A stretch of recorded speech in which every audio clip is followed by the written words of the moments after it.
Ça me fait très plaisir de vous retrouver pour Bezrat Hashem, parler avec vous des parachiotes de Shemot.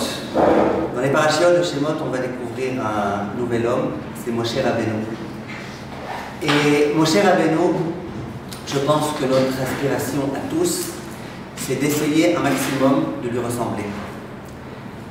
En effet, le Rambam dit que chaque être humain, sa plus grande aspiration, ça doit être de ressembler à Moshe Rabbeinu. Le Rambam, il le dit. Il dit, nous, on a l'impression qu'on est né avec un certain nombre de qualités, de défauts, et donc que notre avenir est déjà déterminé. Aucun déterminisme. Chaque être humain, dit le Rambam, il peut devenir Moshe Rabbeinu. Et la question qu'on va se poser, Bezrat Hashem, c'est d'essayer de comprendre comment on fait pour devenir Moshe Rabbeinu. Alors évidemment, de devenir Moshe Rabbeinu en 2023, en 2023, on n'est pas encore le 24, c'est quelque chose de pas évident. Parce qu'à l'époque de Moshe Rabbeinu, il n'y avait pas toute l'impureté terrible qu'il y a aujourd'hui, avec toutes les sollicitations du Yetzer Hara qu'il y a aujourd'hui. Mais il n'empêche qu'à notre niveau, on peut essayer, Bezrat Hashem, on doit essayer de devenir un petit peu comme Moshe Rabbeinu. Et la question qu'on va se poser, c'est comment faire pour le devenir. Alors une fois, j'avais fait un cours sur Moshe Rabbeinu, inspiré des propos de Rav Miller, dans lequel je parlais de l'importance de la hitbot des doutes. Moshe Rabbeinu, on remarque que pendant des années, c'était un berger, qu'il était seul. Pendant des années, on a vu qu'il était dans les champs, on a vu qu'il était dans tout type d'endroits, tout seul, seul avec les animaux. Le Rav Miller, il explique combien pour pouvoir grandir, il faut souvent être un petit peu déconnecté du monde, il faut être proche d'Akadosh Baruch Hu, et il faut vouloir se rapprocher de lui. Mais aujourd'hui, on va essayer, Bezrat Hashem, de mettre l'accent justement sur ce qui semble être l'inverse, mais qui en fait ne l'est pas. C'est sur l'importance de notre vie sociale. Comment le fait d'être altruiste, de se préoccuper de l'autre, ça va me permettre, Bezrat Hashem, de devenir Moshe Rabbeinu. J'aimerais juste vous raconter une histoire que j'ai entendue du Rav Zamir Cohen. Le Rav, il raconte qu'un jour, un homme est venu le voir. Il avait voyagé pendant un certain nombre de mois dans tout type de pays du monde. Et quand il est revenu, il était vraiment tout feu tout flamme, cet homme-là, c'était un juif. Et il a dit au Rav Zamir Cohen, écoutez, Kvod Harav, j'ai vu un truc, mais alors phénoménal. Vraiment, ça vaut le coup. Si j'ai voyagé pendant des mois et des mois, et que j'ai payé des milliers d'euros, rien que pour voir ça, ça valait le coup. Alors Rav Zamir, vas-y, raconte-moi, tu me donnes envie. Et là, l'homme, il lui raconte. Il lui dit, je vais vous dire la vérité, Kvod Harav. J'étais dans un endroit, dans un pays comme ça, d'idolâtrie, et on m'a montré, quand j'ai fait une randonnée, on m'a montré une grotte. Et on m'a expliqué que dans cette grotte, il y a un homme, Ishtabar Shemo La'aretz. Ça fait 13 ans qu'il n'a jamais vu personne. Il vit dans une solitude extraordinaire. Ça fait 13 ans qu'il a vu personne. Ishtabar Shemo La'aretz. 13 ans, je ne sais pas si vous savez que votre avant. Alors vous allez me poser la question, alors comment il fait pour manger et pour boire? Si vraiment il a vu personne, qu'est-ce qu'il fait? C'est très simple. Il vit dans sa grotte. Évidemment, il n'est pas marié, il n'a pas d'enfant. Non, c'est quelqu'un de très sain. Donc il n'est pas marié, il n'a pas d'enfant. Et il a des serviteurs qui viennent pour lui amener à manger. Alors comment ils font les serviteurs? Ils viennent, ils mettent devant l'entrée de la grotte la nourriture et ils s'en vont tout de suite pour pas, Chas Shalom, voir ou être vu par cet homme-là. Cet homme-là, quand il est sûr qu'il est bien à l'abri, il sort, il vient chercher sa gamelle, il vient manger, et puis quand il a fini, il remet ça dehors. Ensuite, il rentre dans sa grotte, et les serviteurs, ils viennent, ils prennent, ils font la vaisselle, et puis ils lui ramènent le lendemain à manger. Et cet homme-là, qu'est-ce qu'il aspire? 13 ans, il a vu personne, 13 ans. Ishtabar Shemo. Il y a ici des Israéliennes? Non. Il y a des filles qui ont fait le pan? Ouais. Comment on dit un bon cuisinier en hébreu? Ça va trop. Les niveaux à l'aide. Ça va trop loin. Sur le pas, le pierre, et là. Nous, le sur les parents, mais non. Oh, c'est dire comment tu vas pas.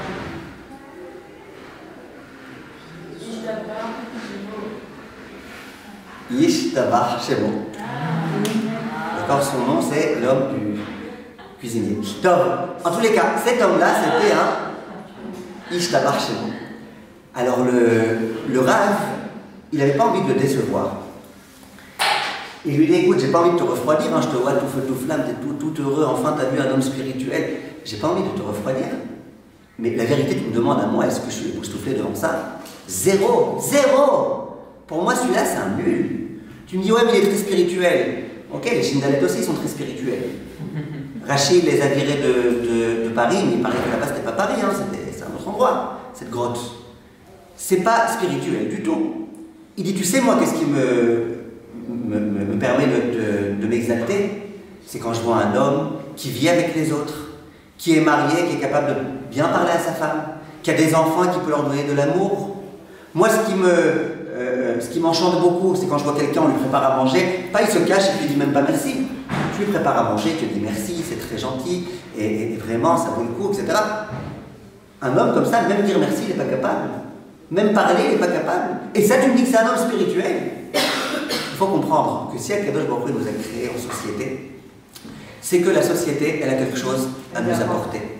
Et on va essayer, Bezrat Hashem, grâce à l'exemple de Moshe Rabbeinu, de comprendre c'est quoi exactement vivre en société pour tendre vers la dimension de Moshe Rabbeinu. Parce que je peux vous dire que des gens aujourd'hui qui se croient être Moshe Rabbeinu, il y en a beaucoup. Vous savez qu'aujourd'hui il y a beaucoup de gourous. C'est quoi des gourous? Il y en a beaucoup aujourd'hui, des gens qui se pensent être des grands maîtres, et des grands spirituels, et des grands dieux. D'ailleurs en France aussi, il y en a beaucoup des gourous. Il y a même une ville en France où il y en a particulièrement beaucoup. La ville de Caen. Kangourou. Et c'est vrai. D'ailleurs, en général, ces gens-là, ils s'appellent Charles. Et on leur dit Charles, attends. Charles, attends, Tov. Et les gens, une fois, ils m'ont demandé, est-ce que j'y crois pas au marabout? Alors je leur ai dit, ben ça dépend. Marabout en 3 mots, ça j'y crois. En 2 mots aussi j'y crois. Qu'est-ce qu'on dit tous les matins? Marabout, Marasecha Hashem. Combien tes actes ils sont grands à Kadosh Baruch Hu, ils sont nombreux? Marabout. Mais les marabouts, j'y crois pas. Aujourd'hui, on va se demander comment faire pour pas devenir une marabout, ni un marabout, ni un kangourou. Comment on va faire pour devenir comme Moshe Rabbeinu, Bezrat Hashem? Ça va pas être facile. Mais au moins, qu'on sache quelle est la recette. Vient le Rav Miller et il nous dit, qu'est-ce qu'on connaît de Moshe Rabbeinu? Miller, Victor Miller. Il dit, qu'est-ce qu'on connaît de Moshe Rabbeinu? Qu'est-ce qu'on connaît de lui? Ben, la Torah, au tout début de Bereshit, elle nous dit quelques petits points. Elle nous dit d'abord, Vatahar Imo. Donc sa maman, elle est tombée enceinte. Ensuite, on nous dit, Vatelet Ben. Elle a accouché d'un fils, le fameux Moshe. Vatitzpene ou Gimel Yerachim. Elle va le cacher pendant 3 mois. Ensuite, elle va le mettre, donc tout ça c'est quand il est bébé, oui. Elle va le mettre dans une teva de gomé, dans un petit berceau en paille, n'est-ce pas? Après, la Torah va nous raconter que la fille de Paro, Bithia, elle est venue et elle l'a sorti de là où il était du Nil. Elle lui a donné un nom, comment elle va l'appeler? Moshe. Tout ça, la Torah elle nous raconte. Après, la Torah elle se tait. La prochaine fois qu'elle nous parle de Moshe Rabbeinu, c'est Vayigdal Moshe, Vayetse Elechav, Vayar B'Sivlotam. Moshe, il a grandi, il est sorti vers ses frères et il a vu leur souffrance. Il a grandi vite, le gamin. De bébé, en l'espace de quelques psukim, il devient un grand garçon. Il devient un jeune homme. C'est pas dans l'ordre, la Torah. Ok. La salaire est dans l'ordre. Puisque voilà, après on va parler de lui plus tard quand il va avoir 80 ans. Oui, mais tout est. C'est logique, mais ça a été assemblé comme tel. D'accord. Non, j'ai pas de problème, oui. Parce qu'on n'a pas besoin de ces informations. Hein? On n'a pas besoin des Oh, informations. et elle fait. Sarah, elle dit les informations qu'on va nous donner, c'est les informations qui sont nécessaires. Donc tout ce qui s'est passé à 2 ans, 3 ans, 4 ans, 5 ans, 6 ans, ça ne va pas tellement m'intéresser. Ce qui va m'intéresser, c'est qu'est-ce qui a permis à Moshe Rabbeinu de devenir un grand homme. Jusque-là, tout ce que la Torah nous décrit, c'est des choses pour lesquelles Moshe Rabbeinu il est pour rien. que sa mère elle était enceinte, c'est pas de sa faute, qu'elle a accouché, c'est pas grâce à lui, qu'on l'ait caché, il y est pour rien. La première chose que Moshe Rabbeinu il va faire véritablement, c'est quoi? C'est Vayar Besivlotam. Vayetse Elechav, Moshe va grandir, il va sortir vers ses frères et il va voir que ses frères sont en train de souffrir. Et c'est là que beaucoup de choses vont commencer. Moshe Rabbeinu il va voir ses frères qui vont souffrir, il va essayer d'aller les aider, il va voir cet Égyptien plus tard qui va lever la main sur un Égyptien, il va le tuer, ensuite toute l'Égypte va être à sa pourchasse, il va devoir s'enfuir, etc., etc. Vous connaissez bien l'histoire de Moshe Rabbeinu, comment finalement il va pouvoir être choisi en tant que délivreur du peuple juif, et comment il va sauver le peuple juif. Ce qu'on nous dit de Moshe Rabbeinu, c'est une chose, comme l'a dit Sarah. Qu'est-ce qui était nécessaire pour nous de comprendre? C'est que Moshe Rabbeinu, c'est un homme qui, dès qu'il devient homme, va yetse el Echav. Il sort vers ses frères. Vayar besivlotam, il va essayer de voir et de comprendre leur souffrance. Sachez une chose, c'est que Moshe Rabbeinu, il n'y avait aucune chance qu'il s'aperçoive de la difficulté de ses frères. Pourquoi? D'abord parce que Moshe Rabbeinu, il a grandi dans la maison de Paro. Donc il n'était pas inclus dans l'esclavage. Oui ou non? Oui ou non? Oui. Deuxième raison, parce que Paro, il a fait en sorte que le Shevet Lévi, la tribu de Lévi, de laquelle provenait Moshe Rabbeinu, elle ne soit pas en esclavage. Pourquoi? Parce que Paro, on lui a dit que celui qui allait délivrer le peuple juif, il viendrait de Lévi. Et donc il a tout fait pour que les Lévi'im, eux, ils ne ressentent pas la difficulté de l'esclavage.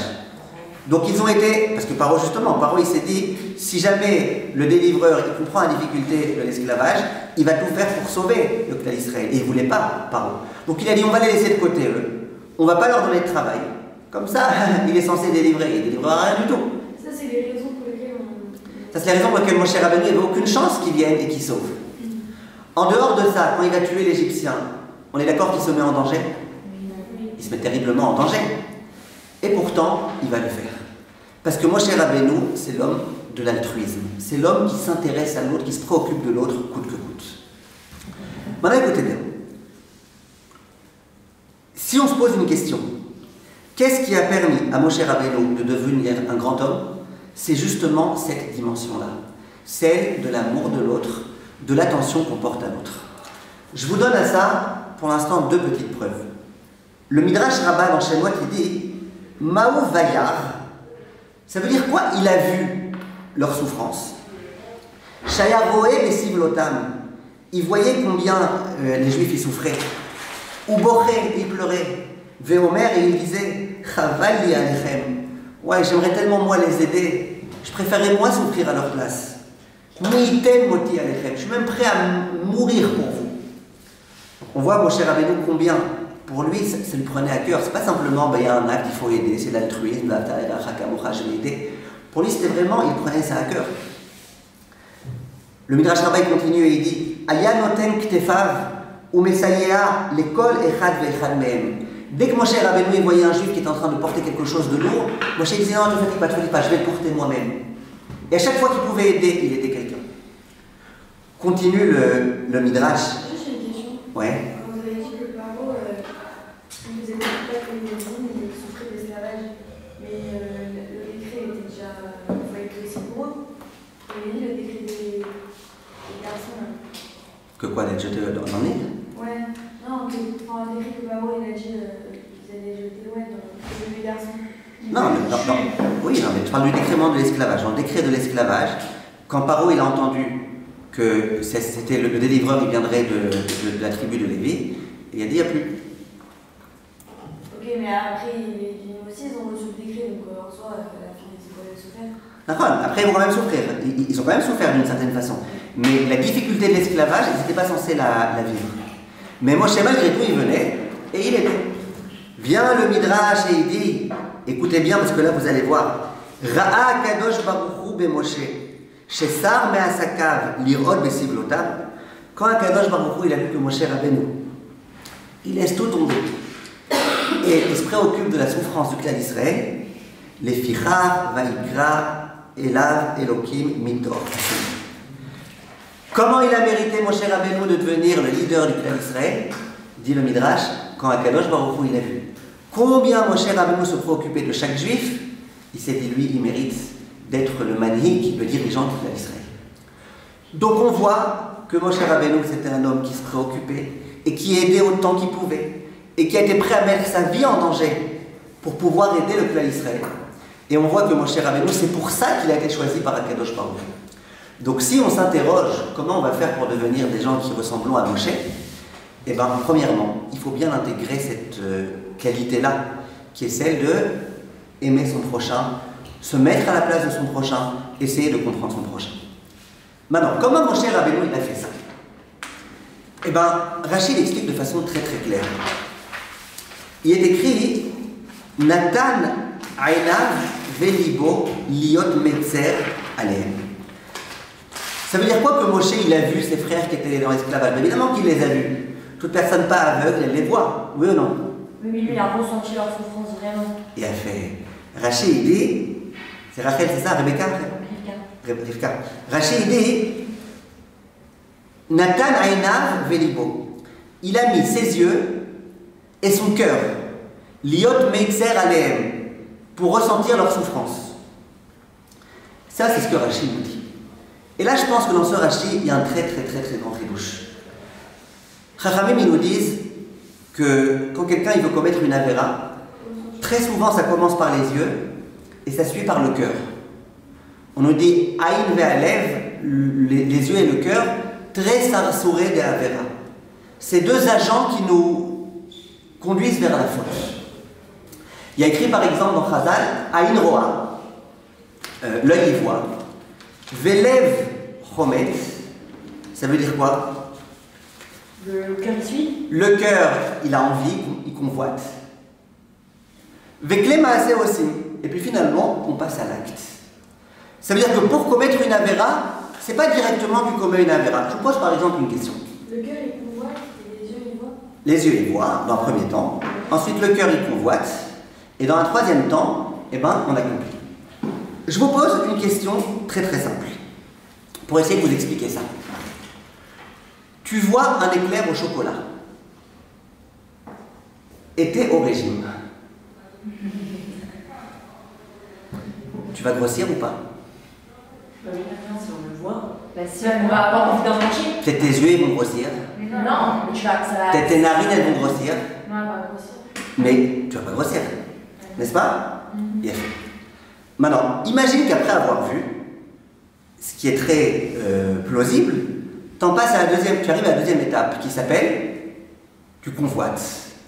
Alors maintenant, c'est plus tu as un éclair au chocolat, c'est un éclair au chocolat.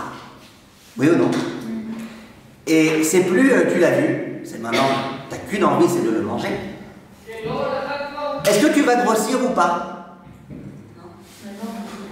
Ben, de deux choses l'une. Soit tu le manges et tu grossis, soit tu ne le manges pas et tu meurs. Itgadal, Itkada, Shemer, Abba. Oui ou non? On est bien d'accord? Il a fait. Maintenant, ce qui fait que finalement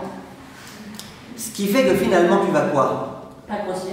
Tu vas le manger, en arriver à le manger, tu vas finir par le manger. C'est que quoi? Parce qu'il a vu, il a regardé. Il a appelé son cœur. Parce que le fait qu'il a regardé, ça a attisé. Voilà, c'est le fait qu'il avait très envie, il est convoité, donc finalement, il va le manger. C'est la raison pour laquelle un aveugle, je sais pas, généralement moi, j'en connais pas mal des aveugles, généralement les aveugles ils sont fins, ils sont maigres comme un clou. Ou comme une canne si vous préférez. Parfois tu le vois dans la rue, tu te demandes il est où l'aveugle, il est où la canne. N'est-ce pas? Pourquoi? Parce qu'ils ne voient pas. Qu'est-ce qui fait en général que tu as hyper envie de manger? C'est le fait que tu as vu. Si tu ne vois pas, en général tu convoites moins. C'est vrai qu'il y a des aveugles qui sont obèses. Parce que c'est possible, tu peux aussi commencer le processus à partir du cœur. Tu peux essayer de te donner envie, de convoiter quelque chose sans l'avoir vu. Mais généralement, c'est comme ça que ça fonctionne. Ça commence par l'œil, ensuite ça passe par le cœur, et finalement ça passe par l'action. Ça c'est dans le mal, dans les avérotes, dans les tentations. Sirsouré des avéras.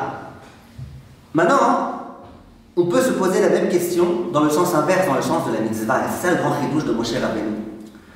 Tu vois un pauvre dans la rue, tu lui as donné de l'argent? Tu ne lui as pas encore donné. Tu vas lui donner ou pas? Ah, c'est ça qui doute. Enfin... Tant que tu l'as vu, tu n'as pas forcément donné. Si tu es religieuse, oh, avec ses éclairs, ses religieuses, d'accord, tu vas lui donner. Maintenant, si c'est pas que tu as vu le pauvre, c'est que tu as ressenti le pauvre. Tu vas lui donner ou pas? Ah, tu vas lui donner, parce que tu l'as ressenti. Le grand chidouche de Moshe Rabbeinu, c'est de dire qu'il s'est servi exactement de cette méthode-là. La méthode de ça commence par les yeux, ça passe par le cœur, finalement t'accomplit. Il s'en est servi non pas pour le mal, non pas pour l'éclair au chocolat, il s'en est servi pour aider les autres. Il s'est dit dans un premier temps, je regarde, mais il ne suffit pas de regarder. Une fois que j'ai vu, je vais essayer de faire passer ça dans mon cœur. Une fois que c'est passé dans son cœur, et bien immédiatement il venait et physiquement, il est venu apporter son aide. Ça, c'est la façon dont Rachamim nous explique toutes ces choses. Donc en fait, on voit que Moshe Rabbeinu, qu'est-ce qui lui a permis d'aider les autres et qu'est-ce qui lui a permis de se préoccuper des autres? C'est qu'il était à l'éveil. Il avait des sens, le sens de l'œil, les sentiments du cœur. Il a mis tout ça au profit de l'autre pour pouvoir aider l'autre.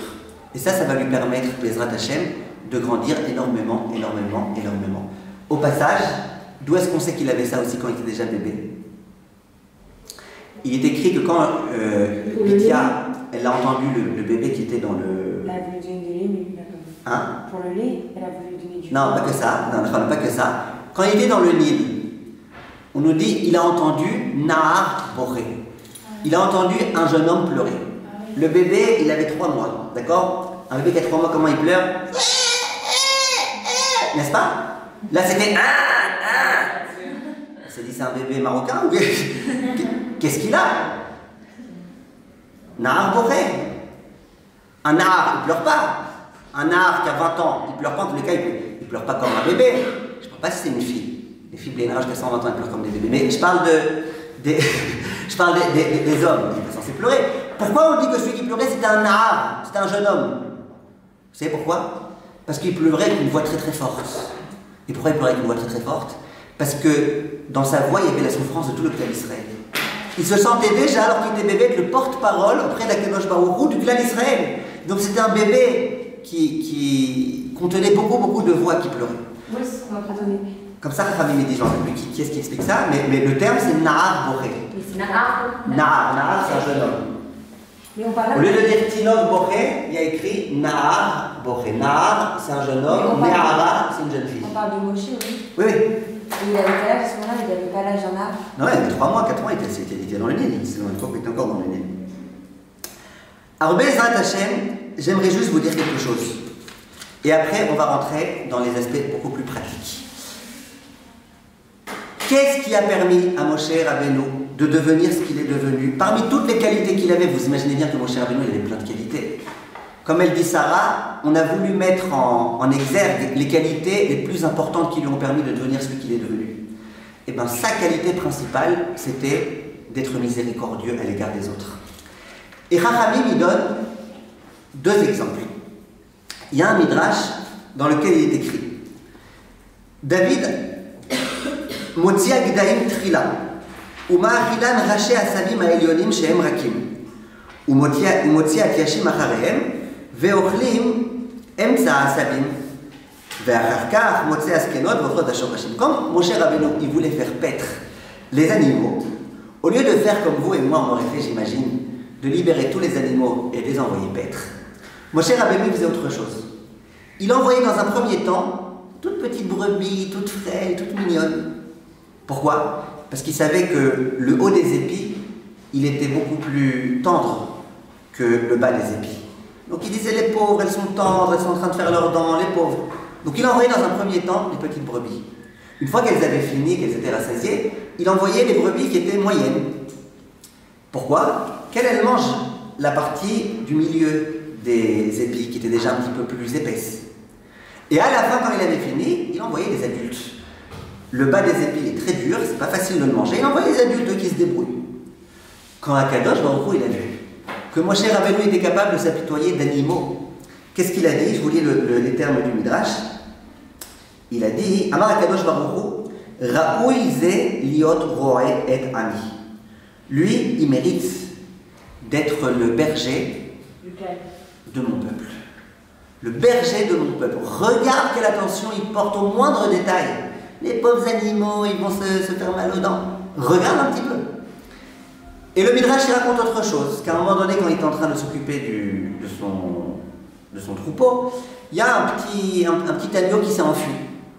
Il s'est enfui, Moshe Rabbeinu lui court après, et il voit que le petit agneau, il va se désaltérer dans une source. À ce moment-là, Moshe Rabbeinu, il s'adresse à lui, il dit « Ouais, je suis désolé, je ne savais pas que tu avais soif, si j'avais su, eh ben, je t'aurais amené là-bas. » Et sur le chemin du retour, Moshe Rabbeinu, il prend le petit agneau sur ses épaules, et il le ramène là où il y a tout le troupeau. Et la Haouda, qu'est-ce qu'il va dire à Kadosh Baruch Hu? À Kadosh Baruch Hu, il va dire Yeshlecha rachamim linhok tsono shel basar vadam chayecha ata tirae et tsoni Israël.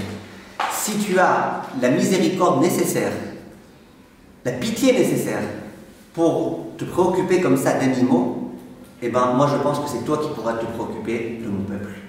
Donc la recette pour devenir un Moshe Rabbeinu, c'est de faire en sorte d'avoir pitié, de faire en sorte de s'intéresser à l'autre, de faire en sorte de s'intéresser même aux moindres détails, même aux petits sentiments de un tel et un tel, même aux petits caprices de tes enfants, de tes bébés, de ta belle-mère, de tout type de personnes. Ça, c'est la façon dont on devient Moshe Rabbeinu. Alors, on va commencer, Bezrat Hashem, à rentrer dans des choses beaucoup plus techniques et pratiques pour essayer d'avancer. Il est écrit dans la Mishnah, dans Pirkei Avot, une Mishnah très connue, je vous la lis. Shammai Omer. Donc Shammai dit. C'est qui Shammai? Très grand rave, souvent il était en maroquette avec qui? Avec Hillel, très bien. Ase Toratra Keva. Fais de ta Torah quelque chose de fixe, de principal, d'essentiel. Donc première injonction, fais de ta Torah la chose essentielle. Deuxièmement, Emor Meat Ve'ase Arbe. Parle peu et agis beaucoup. Oui. Troisièmement, dit Hillel, dit Shammai, Ve'eve Mekabel et Kol Adam Besever Panim Yafot. Ça veut dire quoi? Accueille chaque personne avec le sourire. Sever Panim Yafot. Avec un visage, avec une approche de gentillesse, d'amour, d'affection. Eve Mekabel et Kol Ha'adam Besever Panim Yafot. Accueille chacun de façon avenante, de façon gentille, de façon agréable. Ça veut dire quoi, Sever Panim Yafot? On a l'impression que sévère, ça veut dire qu'il faut avoir une tête sévère. Tout le contraire. Sévère Panim Yafot, ça veut dire quoi sévère? Qui est-ce qui sait c'est quoi sévère? Ça vient du terme en hébreu, lisbor. C'est quoi lisbor? Shira. Hein? Lisbor, c'est penser. C'est quoi penser? Yora, c'est quoi penser? En hébreu? Non, c'est quoi penser? C'est quoi quand tu accueilles l'autre en pensant? C'est quoi? Penser à l'autre, comment il va avoir. C'est ça. Ça veut dire, le Meiri il explique, et il dit, il faut que l'autre y pense quand il te voit. Hein? Le Meiri, l'un des Rishonim, le Meiri, il explique que sévère, ça veut dire, il faut que l'autre y pense, que toi t'attendais comme ça, que tu n'avais qu'une chose, qu'une envie, c'est qu'il vienne. Quelqu'un il tape à la porte, il faut qu'au moment où tu l'accueilles, non seulement il n'ait pas l'impression que tu le déranges, qu'il te dérange, mais en plus qu'il ait l'impression que vraiment tu as vécu. Sévère. J'écris en noir, hein, donc sévère. Sévère. Sévère, Panim Yafot, ça veut dire quoi? Ça veut dire il faut que l'autre y pensait que tu n'avais qu'une chose à faire, c'était que tu étais en train de l'attendre.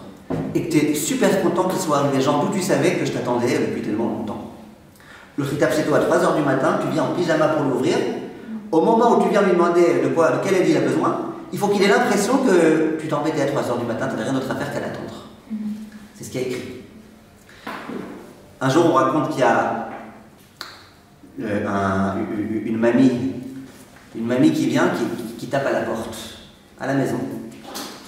Alors il y a le petit garçon s'appelait petit Ben Shimol. Le petit Ben Shimol, il va voir mamie, donc mamie c'était la mère de sa mère, oui, la grand-mère, la mère de sa maman, petit garçon, et il ouvre la porte à mamie. Il dit, oh mamie, oh qu'est-ce que je suis content que tu sois là, oh mon amour, c'est gentil. Et tu sais mamie, papa il t'attendait beaucoup. J'aurais dit sa belle-mère ou papa. Papa il t'attendait beaucoup, avec beaucoup d'impatience. Il dit, qu'est-ce qui te permet de dire ça? Il dit, bah c'est très simple. Il y a 5 minutes, maman elle a dit à papa, tu sais, il y a bientôt ma maman qui arrive. Et papa il a dit, il manquait plus qu'elle. Ça par exemple c'est un bon exemple. On t'attendait que toi, vraiment, t'étais vraiment attendu. Ça c'est sévère panim yafot. Maintenant, écoutez bien. C'est qui Kola Adam. On te dit tout homme. On te dit pas Eve Mekabel Adam. Reçoit l'homme, mais sévère panim yafot. On dit reçoit tout homme. C'est qui tout homme? C'est qui tout homme? Même les gars. Hein? Ça je vais y arriver. C'est qui tout homme? Même ceux qu'on n'aime pas. Voilà, tout homme, ça veut dire tout homme. Il n'y a pas de réserve. Ça veut dire, Rivka, que même ta Leicester et ta belle-mère, tu dois l'accueillir, mais sévère panim yafot. Dieu, on va l'aimer. Amen. Amen. Et c'est quoi ha-adam? Elle dit, Rivka, c'est quoi ha-adam? Reçoit l'homme. Toi, soit ils disent que quand on dit ha-adam, ça veut dire quoi ha-adam? Ça veut dire même le non-juif.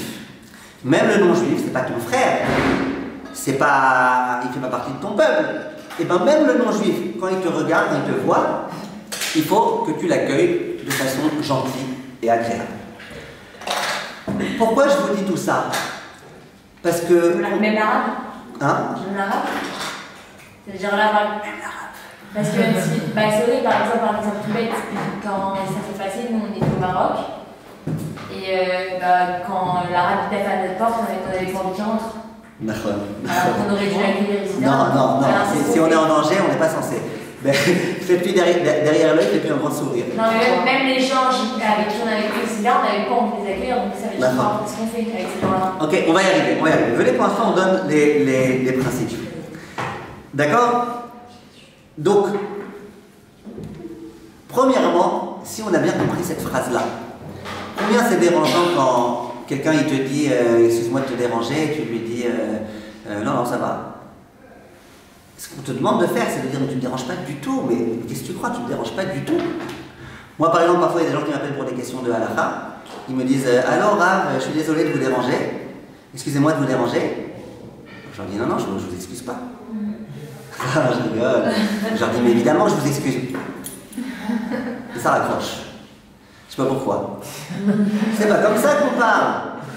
On parle pas comme ça. Quelqu'un t'appelle, excusez-moi de vous déranger, mais tu ne me déranges pas. Je suis là pour ça. 24 heures sur 24, 7 jours sur 7, je suis là pour te servir.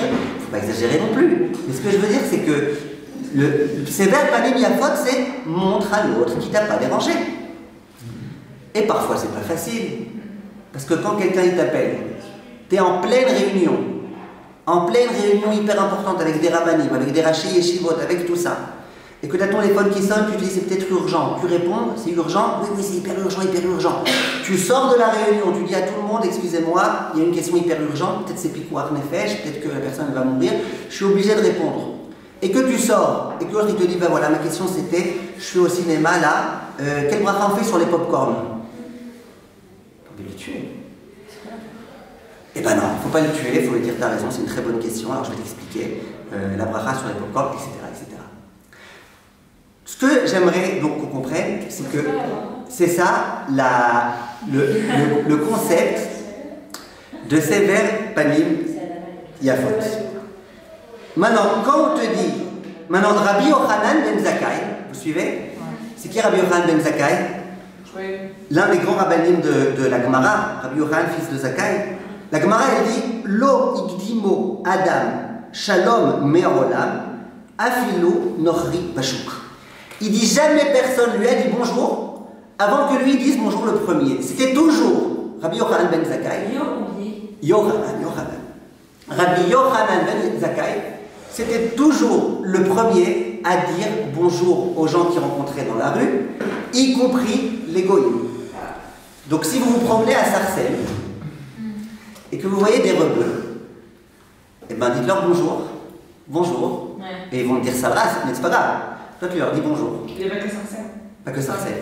Lui, Rabbi Yochanan, quand il leur disait bonjour, j'imagine qu'il lui disait fils de Zakkai. Ouais, Ran ben Zakkai. Mais comme ça, Rabbi Yochanan ben Zakkai, il faisait. Donc on voit jusqu'où les choses vont. J'aimerais vous poser une question. Vous avez bien suivi ma Mishnah? Vous êtes sûr? C'est qui l'auteur de la Mishnah? Qui a dit Hillel? L'auteur de la Mishnah, c'était Shammai. Juste, c'est quoi le premier à cette Torah de Teva, ça je crois? Fais de ta Torah quelque chose de fixe. Qu'est-ce qui est dérangeant dans cette histoire-là? Quelle histoire? Que l'auteur de la Mishnah, c'est Shammai. Je suis obligé de vous raconter une petite histoire. Une petite histoire. Un jour, il y a un monsieur qui va à la FNAC. Il veut acheter un livre. Alors il s'adresse à la vendeuse. Et la vendeuse, elle lui dit oui, qu'est-ce que vous voulez? Il dit ben, j'aimerais acheter un livre. J'aimerais acheter un livre. Alors la vendeuse, elle lui dit de quel auteur? Alors lui, il ne connaît pas un mot en français, il ne sait pas du tout. Il dit ben, je ne sais pas, de 20 cm. Il dit Vincent qui? Oui, c'est un prénom, Vincent. Vincent qui? 20 cm. Alors, c'est quoi le problème dans cette Mishnah-là? Jonas, c'est quoi le problème dans cette Mishnah? C'est pas du tout le style. Anaël, C'est pas du tout le style de Shammai. comment vous savez? Il y aura l'histoire du gars qui voulait venir se convertir. Il a fait. Et donc quoi? Donc là, il dit qu'il veut dire le Goyim. Il a fait très bonne question. De Shammai, on dit que c'était Midat ad-Din. C'était la rigueur. Shammai, c'était pas du tout le genre d'être humain, a priori en tous les cas, tel qu'on nous le présente. C'était pas du tout le genre d'être humain à venir, à faire des sourires à tout le monde, comment ça va pas, ouais, c'est vrai. C'était pas du tout son genre. Shammai, c'était la rigueur. C'était Shurat ad-Din. C'était moi, je fais ce que je dois faire. Ne m'en demande pas plus. Shammai, c'était quelqu'un qui était dur, qui était a priori, pas plus agréable que ce qu'il devait l'être. Shammai, c'était quelqu'un de dur. D'ailleurs, la mauvaise langue, elle dit, c'est pour ça qu'il s'appelait Shammai. Tout le monde se chamaillait avec lui. En fait, c'est la mauvaise langue qui dit ça, c'est pas vrai, mais c'est un peu vrai. Parce que Shammai, c'était l'homme qui était rigide. Si tu m'avais dit cette Mishnah au nom de Hillel, j'aurais dit, oh, c'est trop beau. Vous vous rappelez des histoires que je vous avais racontées avec Hillel, quand il prenait son bain, et que l'autre idiot, il est venu le déranger là pour gagner 400, vous vous rappelez? Hillel, je comprends, Hillel, il sort de sa douche 1 heure avant Shabbat et il dit, oui, t'as une super question, pose-la moi, vas-y. Ah, Hillel, je peux comprendre. Mais Shammai qui est l'homme de la rigueur, il vient et il dit, quand quelqu'un vient, il faut l'accueillir avec le sourire. Quel sourire? Bah justement, c'est le principe. Parce qu'il était tellement gros que même dans ces détails-là, il allait jusqu'au bout de la mitzvah. Comme il faut trop. Très bonne réponse. Vous, j'ai oublié comment vous appelez. Elisheva, si vous dites. C'est quoi l'histoire avec celui qui voulait se convertir? Ah, je vais y arriver, je suis censé la raconter, je vais y arriver. Vous, c'est? Dites ça. Qui est-ce qui peut me dire, qui est-ce qui peut me rajouter quelque chose alors? Pourquoi c'est Shammai qui dit cette Mishnah? Parce que justement, comme il voyait Il doit se travailler sur lui aussi. Ah, c'est-à-dire que même l'homme original le plus dur, il doit essayer d'être comme ça. Ouais, d'être comme ça avec les gens, d'essayer de penser à l'autre et tout. De dire bonjour à chacun. Mahon, très bien. Vous dites comme votre ami. Vous, c'est Shirel, c'est ça? Ouais. D'accord. Une autre idée? Vous, c'est comment? Noah, Ilana, comment vous appelez? Aurel, qu'est-ce que vous dites? Non, je pense comme Shirel et comme c'est lui qui avait le plus de mal, du coup c'est lui qui dit ça parce que c'est lui qui travaillait le plus. Comme il n'y avait pas cette mida à la base, du coup c'est lui qui devait le travailler. Il a fait. Comme vous avez dit au début, Si lui il peut faire, nous aussi on peut faire. Il a fait. Alors regardez, le Havot des Rabbi Nathan, c'était l'un des textes des Tanaïm. Écoutez bien s'il vous plaît, le Havot des Rabbi Nathan, il nous dit un grand secret. Donc maintenant on va essayer de répondre à tout ça. Havot des Rabbi Nathan. C'est l'un des textes des Mishnayot qui s'appelait Havot des Rabbi Nathan. Zashkenazim dit Havot des Rabbi Nosson. Alors, Rabbi Nathan, il dit comme ça, écoutez bien. Ve'eve mekabel et kol ha'adam besever panim yafot ketzad. Écoutez, c'est un texte de la Mishnah, c'est pas de la blague, hein, c'est un texte très sérieux. Il dit, quand on te dit Eve mekabel et kol ha'adam besever panim yafot, il faut que tu accueilles tout un chacun avec de façon avenante, souriante, agréable. Ça veut dire quoi? Melamed, ça vient nous enseigner. Sheim natan adam lachavero kol matanot tovot sheba olam. Que si l'homme il a donné à son ami tous les plus grands cadeaux du monde, ou panav kvushim baaretz, et qui fait la tronche, littéralement, qu'il a sa tête comme ça sur le sol et qui fait la tronche, ma'ale alav akatuv keilu lo natan lo klum. C'est considéré comme s'il lui avait rien donné. Donc on traduit, il y a un pauvre qui vient me voir, il me dit je suis désolé de vous déranger, je lui dis sois pas désolé, tu m'as dérangé mais qu'est-ce que tu veux que je fasse? Tu lui écris un chèque de 1 million, tu lui as dit allez tiens va te prendre ton chèque, vas-y, va prendre ton chèque. Tu lui as donné 1 million en faisant la tranche. Est-ce que c'est considéré comme étant une tzedaka mais bon pas super? C'est considéré, dit le Havot des Rabbi Natan, Keilu lo Natan lo klum, comme s'il lui avait rien donné. Comment on appelle ça en hébreu? Al-Kashrit. C'est dommage pour ton million. Tu aurais pu payer avec un psy. Tu aurais pu payer ton enterrement. L'Eister. Ton mariage. Tu aurais pu payer ton mariage. Qu'est-ce que tu paies 1 million et tu perds? Tu l'as gâché. 1 million. 1 million. C'est comme si tu n'avais rien donné. Continue le Havot des Rabbi Nosson. Et il dit, écoutez bien, Aval amkabel besever panim yafot. Par contre, celui qui reçoit l'autre de façon agréable, Afilu lo natan lo klum, même s'il ne lui a rien donné, Ma'ale ala vakatuv, Keilu natan lo kol matanot tovot sheba olam. Celui qui reçoit l'autre de façon agréable, même s'il ne lui a rien donné, 0, 0, 0, malgré tout, c'est considéré comme s'il lui avait offert tous les meilleurs cadeaux du monde. Attention, on ne parle pas que le pauvre il vient te voir et que tu lui fais un sourire d'imbécile heureux et que tu lui dis qu'est-ce que tu veux? Ben, je veux de l'argent. Ah, t'es sûr que tu veux? Oui, oui, je suis sûr. Ouais, certain? Oui, oui, ben, je te donnerai pas. On ne parle pas de ça. On ne parle pas d'un imbécile heureux qui nargue l'autre. On ne parle pas de ça. Mais on parle de quelqu'un qui a accueilli l'autre, qui lui dit j'aurais beaucoup aimé t'aider. Vraiment, moi-même je ne peux pas, je suis dans une grande difficulté. Mais ça va aller. Et puis reviens dans un mois, je viendrai même moi te voir dès que j'aurai. Tu l'as accueilli comme il fallait, tu n'as pas donné 1 million, tu as donné 0. Mais c'est considéré comme si tu avais donné 1 million. Comme ça, le Havot des Rabbi Natan dit. Et au passage, il y a un grand posek qui s'appelait le Shach, le Sifrei Kohen, le Shach, l'un des grands poskei halakha dans l'Ilchot Tzedaka. Le Shach, il tranche de cette façon-là. Il tranche la halakha les maaseh. Que si tu donnes de la Tzedaka en faisant la tronche, c'est considéré comme si tu n'étais pas acquitté de ta mitzvah. Donc c'est pas que une façon d'améliorer la mitzvah, de faire avec le sourire. Tu vois que c'est quelque chose de très important. En d'autres termes, j'aimerais voir si on est bien d'accord, nous tous. Jusque-là, on pensait peut-être, par erreur, que si tu donnes la tzedaka, en soi, le fait d'avoir donné la tzedaka, c'est quelque chose de parfait, de génial, de gigantesque, etc. Oui ou non? Et si tu donnes la tzedaka avec le sourire, eh ben c'est un peu mieux. Là, tu vois de ces textes-là que c'est pas du tout ça. Non, c'est vraiment une condition sine qua non pour que ta mitzvah ait de la valeur. En gros, c'est plus la volonté de donner, enfin le cœur et être agréable que la tzedaka en elle-même qui. Voilà, exactement. Et on va essayer de prouver un petit peu tout ça. Mais tu vois de là une chose, c'est que c'est faux de croire que tu t'acquittes de la mitzvah de Ben Adam Lachavero si tu es insupportable avec lui, ou si tu es antipathique, ou si tu fais tout ce type de choses. C'est faux, tu n'es même pas acquitté. Ça va nous aider, vous allez voir un tout petit peu dans la suite. Il y a une Gemara dans Masechet Kiddushin. La Gemara, elle dit comme ça.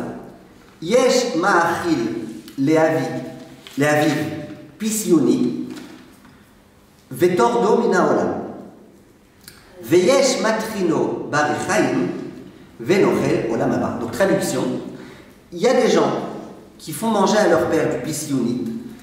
Pisyoni, c'était un aliment très bon. Aujourd'hui, on dirait de la route.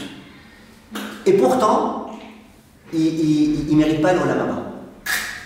Il y a un autre homme, il demande à son père de l'aider dans des tâches ménagères, et il a le droit au lama. Ça veut dire quoi? On m'a toujours dit qu'il valait mieux honorer mon père que de lui demander de faire le ménage. Ça veut dire quoi? Le Yerushalmi, il explique. Il dit de quoi on parle? Il dit il y a un homme qui, Baruch Hashem, il a une bonne situation financière, il a beaucoup d'argent, donc il peut se permettre d'acheter de la bonne nourriture, il peut se permettre d'acheter de la damrout, il peut se permettre d'acheter du bon vin sec. J'ai jamais compris c'est quoi les vins secs. Pour moi, le vin sec, c'est du raisin. Vin sec. Un bon vin sec, 2000, je sais pas combien, et il donne ça à son père.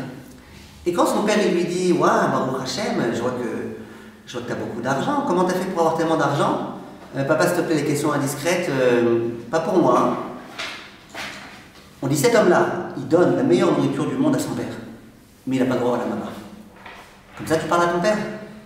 Tu viens donner à ton père et tu lui montres que tu as du saboutaïm, que tu n'as même pas envie d'être gentil avec lui, que tu es insupportable, tu ne mériteras pas. Mais on peut donner le meilleur des blancs en étant tranché. D'accord. Là, on parle d'un cas de celui qui donne le meilleur des plats et qui fait la tête. Après, la Gemara, elle dit, et c'est quoi l'autre alors, celui qui donne des tâches ménagères à son père? Il dit le Yerushalmi, le Talmud de Jérusalem, il dit, eh ben, il y a les soldats qui sont venus et qui ont dit, on a absolument besoin de... Le roi, il demande qu'on enrôle des gens pour venir travailler pour lui. Donc voilà, dans cette famille, vous me donnez une personne. Maintenant, le père, il se propose.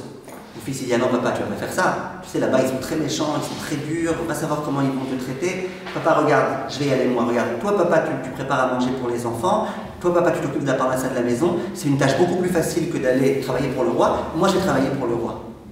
Pourquoi il le fait, ça, de donner à son père des travaux ménagers? Pour le bien de son père. Lui, il aura le droit au lamaba. Bien qu'il a donné un travail difficile à son père à accomplir, malgré tout, il aura le droit au lamaba, parce que tout ce qui compte, c'est l'état d'esprit dans lequel il fait et la raison pour laquelle il le fait. Oui, mais parfois, on se sent obligé de le faire parce que oui, on va pas laisser nos parents faire tâches ménagères, mais c'est pas une envie. J'ai l'impression qu'on va le faire parce que c'est normal pour nos parents, mais en soi, sur notre visage, ça se voit qu'on a pas envie de le faire parce que c'est tâches ménagères. D'accord, vous avez raison. Encore une fois, la Gemara là, elle prend exprès deux exemples complètement contraires l'un de l'autre. Elle dit parfois tu peux faire quelque chose, tu as l'impression que tu es le meilleur fils du monde, en fait zéro. Parfois tu peux avoir l'impression que tu es le plus terrible fils du monde, en fait génial. Tout dépend, comme elle a dit tout à l'heure Rivka, tout dépend beaucoup de ton intention. Pourquoi c'est tellement important? Pourquoi c'est tellement important? La marche à bas, c'est aussi important que l'acte finalement. À quoi? La marche à bas. Parce que si on dit ça, dans ce cas-là, ça veut dire que tout le monde aurait pu dire non, mais moi j'ai la pensée, mais j'arrive pas, etc. La pensée, ça aurait été. On pense tous à bien faire, on a tous envie de bien faire, mais par un exemple tout bête, et ça, lui, il voulait bien faire. On disait que justement c'était ses pensées, que c'est pour ça qu'il n'y avait que sa tête à l'avoir fait là. Mais il n'a jamais agi en conséquence. Alors c'est pas forcément que la pensée qui est importante finalement. Vous avez raison. Ça prouve. Pas que la pensée. Il y a la pensée plus l'acte. Parce que si quelqu'un il a des bonnes pensées mais qui fait rien, quelqu'un il a beaucoup d'argent mais il est avare. Ok? Et il y a un pauvre qui vient le voir, il dit ouais ben voilà, je fais penser très fort, je te signe un chèque d'1 million. À peine il pense, il s'évanouit, après il se relève, il dit bon voilà, ben j'ai pensé. Un autre merci beaucoup, merci beaucoup. Et il y a beaucoup de gens comme ça, beaucoup de maris qui rentrent à la maison, qui disent à sa femme, tu sais, je suis passé aujourd'hui devant Frank Delight, il y avait des beaux gâteaux, tu sais, j'ai même pensé que j'allais t'en acheter, hein, tu sais, pour le repas de ce soir, mais bon, finalement, je ne l'ai pas acheté. Le lendemain, il rentrait à la maison, sa femme lui dit, écoute, j'ai failli faire la vaisselle, j'ai beaucoup pensé, mais... Vous comprenez? Donc il n'y a pas que la pensée, il y a la pensée et l'acte dans la mesure du possible. Maintenant, écoutez bien, s'il vous plaît, écoutez bien. Pourquoi c'est tellement important? Moi, j'aurais tendance à dire, ben non, écoute, un pauvre, ce dont il a besoin, c'est de l'argent, donne-lui de l'argent, peu importe comment, de toute façon il oubliera la tronche que tu lui as fait. Pourquoi c'est tellement important? En le yesod qu'il faut qu'on comprenne, c'est que la chose dont l'être humain a le plus important, c'est l'attention. L'honneur. Les gens, ils ont besoin d'argent, ils ont besoin de plein de choses. Mais la chose dont les gens ont le plus d'attention, ont le plus besoin, c'est qu'on fasse attention à eux. Qu'on sache qu'ils existent, qu'on sache qu'ils sont là, qu'on fasse des efforts pour eux. Et qu'on leur montre qu'ils sont importants à nos yeux. C'est la chose la plus importante de tout. Vous verrez par exemple quand vous allez à un mariage et que l'assise est libre, comme en Israël, pas comme en France, tu peux t'asseoir là où tu veux. Et ben, où est-ce que tu vas t'asseoir? Et ben en général, tu vas t'asseoir là où tu as des copines. Là où tu as des copines qui t'aiment bien, de préférence. S'il y a un endroit où tu as toutes les personnes là que tu n'aimes pas tellement et qui t'aiment pas tellement, tu ne mettras pas là-bas, mais c'est la seule place qui reste. Ah, mais si tu vas pas là-bas, tu n'auras pas de quoi manger, mais c'est pas grave. Toi, ce qui t'intéresse, c'est d'avoir de l'attention. Pareil, quand tu vas travailler quelque part, il y a des gens qui travaillent dans des endroits, ils sont super bien payés. Et au bout d'un moment, ils disent j'en ai marre, je m'en vais. Ils vont travailler à un autre endroit, ils sont beaucoup moins bien payés. Et d'un coup, tu vois qu'ils se mettent à fleurir, à être souriants, à être bien. Comment ça se fait? Au premier endroit, ils étaient bien payés. Mais sans arrêt, c'était des remontrances. Pourquoi tu fais pas ça? Pourquoi tu fais machin? Pourquoi tu bois trop de café dans la journée? Pourquoi tu n'es jamais là? Pourquoi quand tu vas aux toilettes, ça dure une demi-heure? C'est ça. Pourquoi? Moi, je leur ai dit au patron, vous voulez que les gens ne soient pas trop longtemps aux toilettes? Retirez les prises des toilettes. Retirez la Wi-Fi. Bref. Non, il y a aussi un autre conseil pour que les gens ils arrivent à l'heure. Quelqu'un un jour m'a demandé comment on fait. Il dit, moi j'ai 40 employés, et puis ils arrivent en retard. T'as pas un conseil pour qu'ils arrivent tous à l'heure? Je lui dis, si, tu mets 20 places de parking gratuites. Ils arrivent tous à l'heure, en avance. Alors, pourquoi sans arrêt tu fais ça? Pourquoi tu fais ça? Pourquoi tu fais ça? Ça y est, j'en ai ras-le-bol, moi. Ok, tu me payes bien, et alors? Ça suffit. J'ai travaillé à un autre endroit. Certes, on me paye moins bien, mais sans arrêt, bravo, colle à cavote, qu'est-ce que tu fais bien, je suis fier que tu sois là, heureusement que tu es là. Et c'est de ça que les gens ont besoin. Les gens ont besoin qu'on leur dise, on t'a remarqué, t'es important, on a besoin de toi, etc. Ça, c'est très, très, très, très important.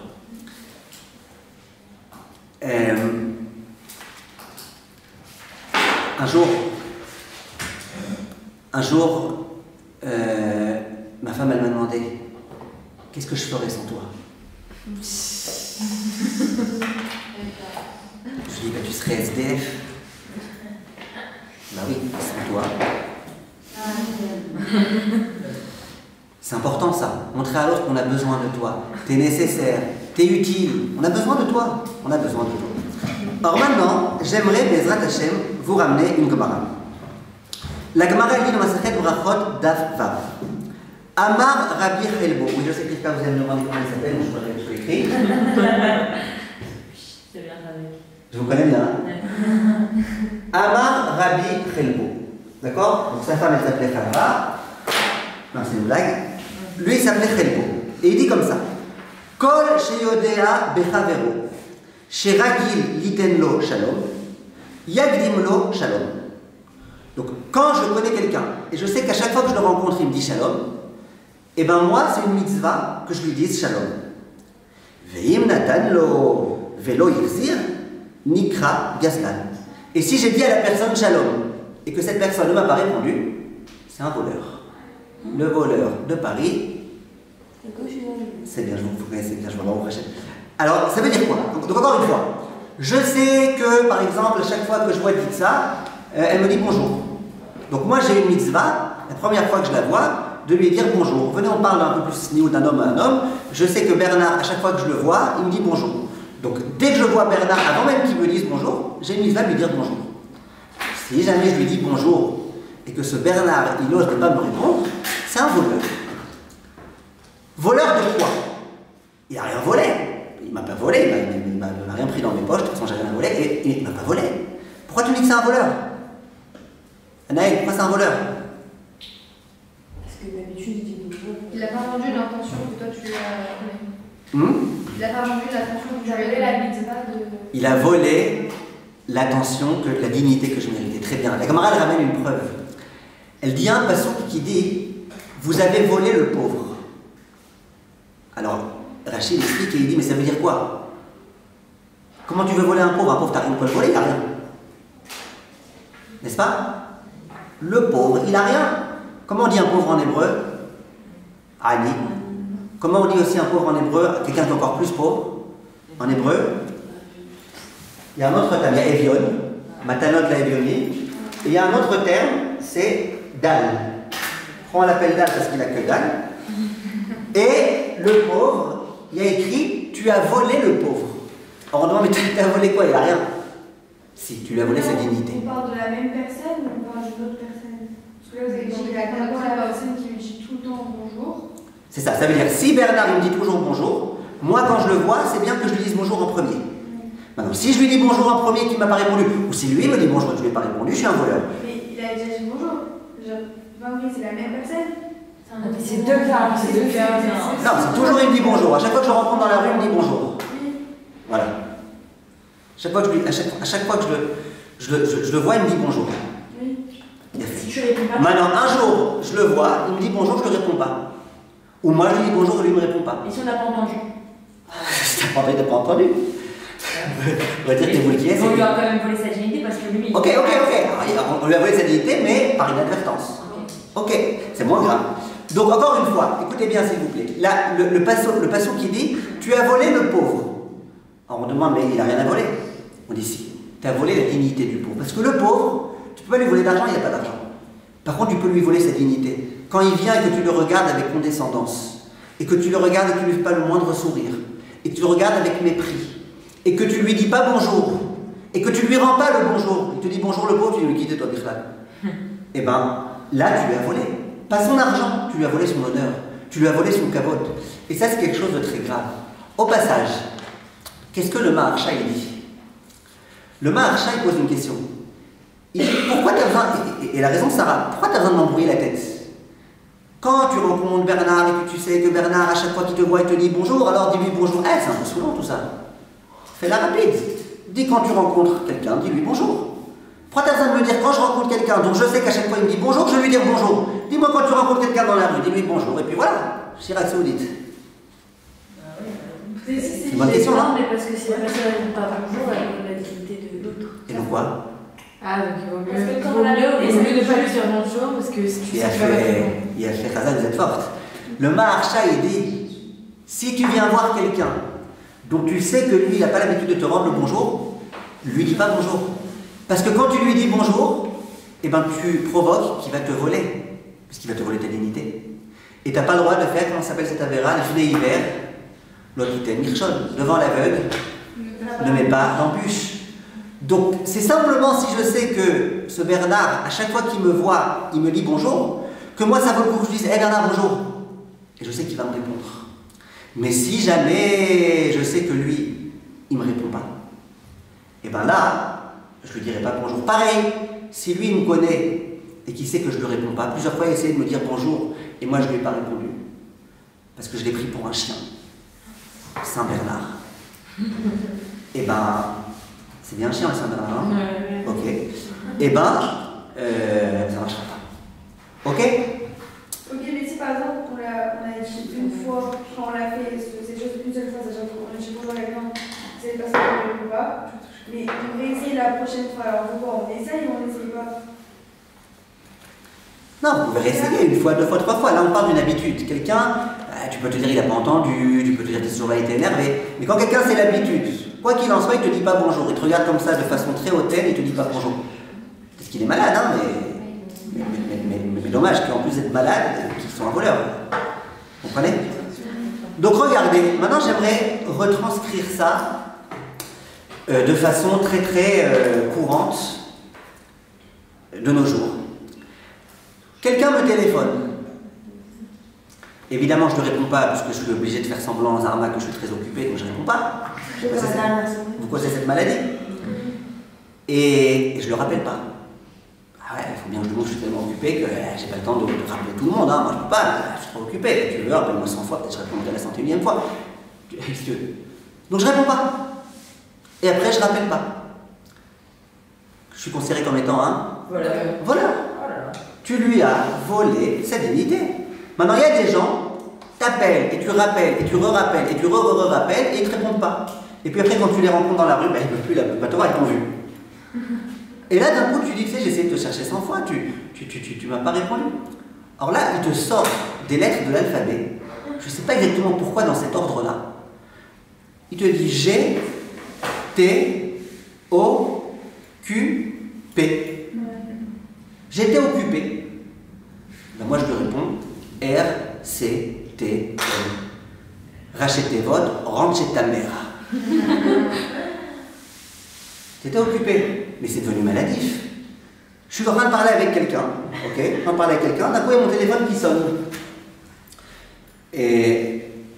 Allô, ouais? Et puis je reste pendant une demi-heure. Mais attends, il y a quelqu'un qui était là avant toi, avant le coup de fil, quelqu'un qui était là avant, quelqu'un qui était là en présentiel, comme on dit aujourd'hui. Alors si, vraiment, quand tu réponds, c'est ta mère, tu peux dire à l'autre, je suis désolé, c'est ma mère, elle passe avant, c'est ma mère. Si c'est ta belle-mère, tu peux dire, écoute, elle va me tuer sinon, c'est ta belle-mère. Mais si jamais c'est quelque chose d'urgent, à l'époque, tu avais les excuses là. On m'appelle de l'étranger, tu sais, ça coûte très cher la minute. Aujourd'hui, mon mail, ça cout très cher avec toutes les WhatsApp et les machins. Plus rien ne coûte cher. De parler comme ça, t'es un voleur. Pourquoi tu voles l'inutilité de l'autre? Il faut faire attention à ça, parce que nous, on ne prête pas suffisamment attention quelquefois à tout ça, mais il faut faire très attention à ces mots. Et maintenant, on peut, Bezrat Hashem, répondre à la question. On a posé la question, pourquoi c'est Shammai qui a donné cet enseignement-là? Donc on t'a dit, il faut être altruiste. Au passage, j'ai oublié de vous dire un conseil. Si vous n'avez pas le temps maintenant de répondre, il vaut mieux, voilà, il vaut mieux dire, écoute, là je suis très occupé, je ne pourrais pas être suffisamment disponible pour toi, mais plus tard, je te rappellerai. Ou il vaut mieux ne pas répondre. Il vaut mieux ne pas répondre que de répondre en étant énervé, en montrant à l'autre qui te dérange, et en montrant à l'autre que tu as autre chose à faire qu'à lui répondre. Il vaut mieux dire à quelqu'un, je ne peux pas te répondre maintenant, je ne suis pas au calme maintenant, tu me rappelleras plus tard, le 32 du mois, et je te répondrai, plutôt que de répondre maintenant et d'être énervé. Je me rappelle une fois, je travaillais pour quelqu'un en tant que rave, et un jour, je lui ai envoyé, on avait un petit échange entre les deux, il y avait une chose dont j'étais pas très content de la façon dont il fonctionne, je ne sais pas exactement comment c'était. Il m'a répondu un mail incendiaire. Ma mâche, il a failli me tuer avec son mail. Alors après, quand je lui ai parlé, je lui ai dit, écoute, qu'est-ce qui se passe? Pourquoi tu m'as répondu comme ça? Qu'est-ce que je t'ai fait? Tu m'as vexé, Makara. Elle dit, oh non, ne prends pas à cœur, regarde, il me dit, regarde, je vais te montrer. Moi j'ai un téléphone, tu vois, quand j'ai un iPhone, tu vois, j'ai un iPhone. Donc maintenant, tu vois, moi j'ai des gros doigts, tu vois, les narages, j'ai aussi des grosses narines pour que ça aille ensemble.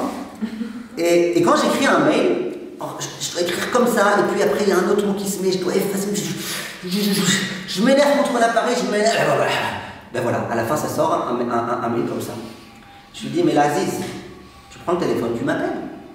T'es énervé, alors sois énervé, c'est pas de ma faute à moi si t'es énervé. Pas faute si t'as des gros doigts. Et si tu sais pas viser.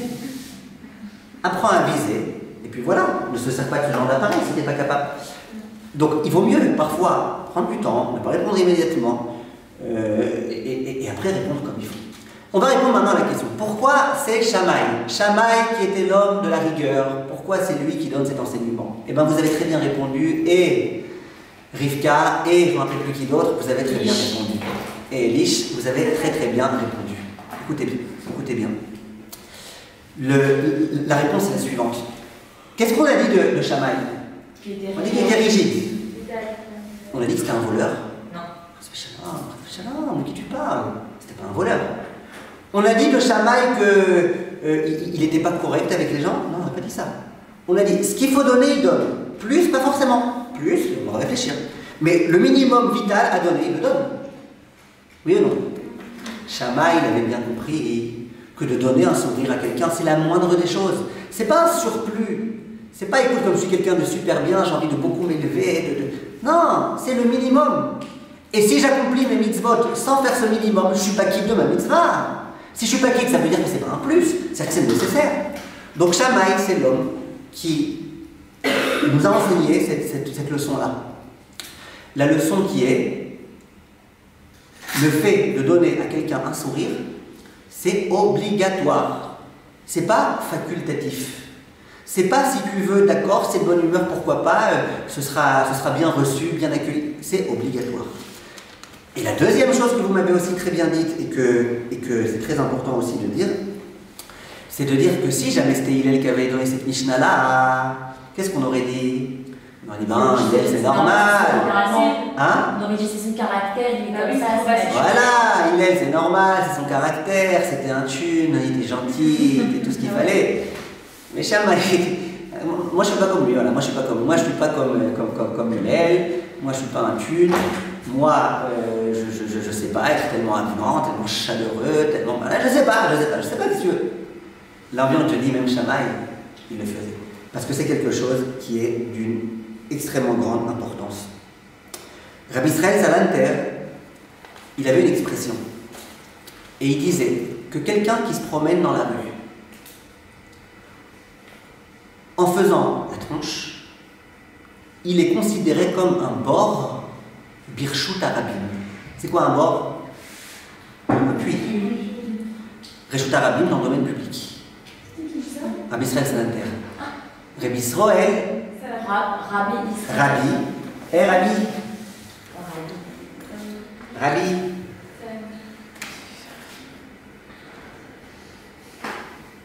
Israël Salanter. Rabbi Israël Salanter, vous avez raison, j'ai commencé à Ashkenaz, c'est pour ça que ça vous a envoyé.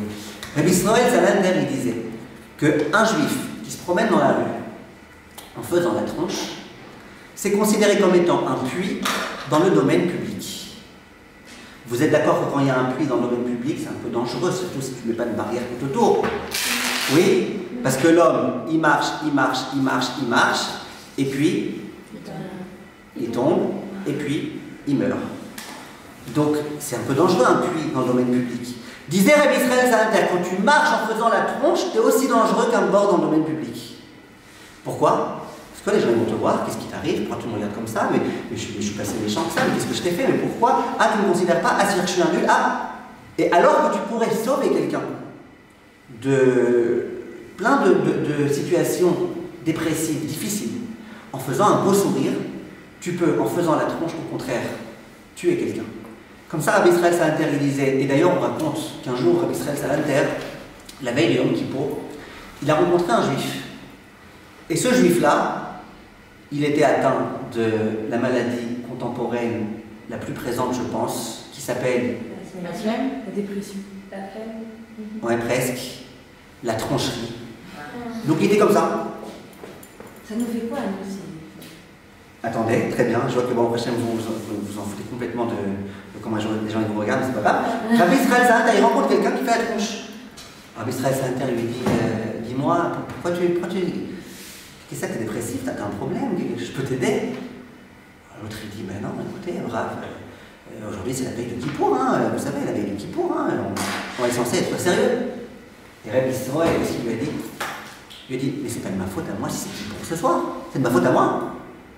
Pourquoi tu me fais cette tronche-là? Pourquoi tu me fais la pchenne? C'est pas de ma faute si c'est Kippour ce soir, c'est pas de ma faute.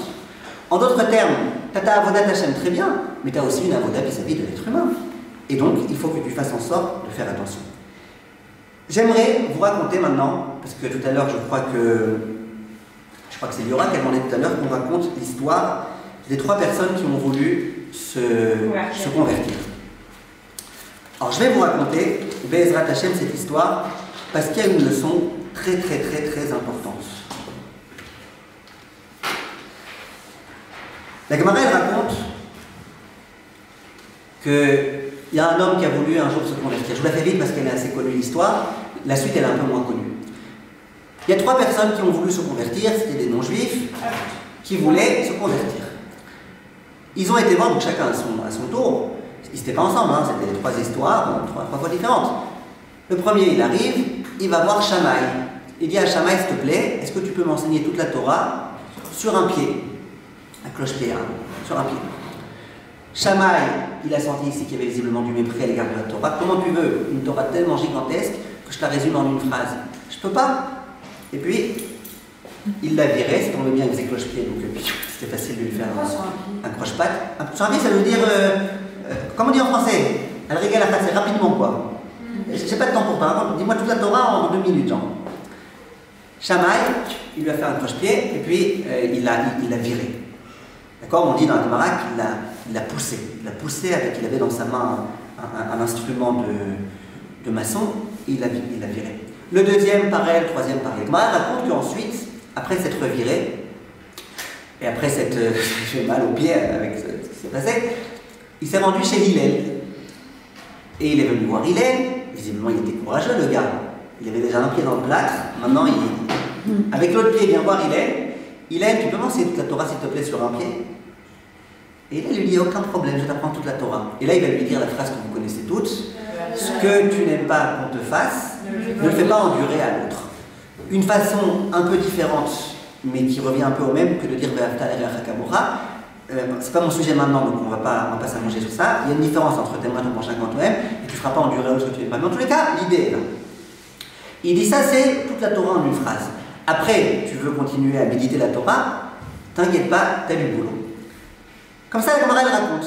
Et donc, du coup, ces trois personnes-là, elles se sont converties. Ça, c'est l'histoire qui est connue.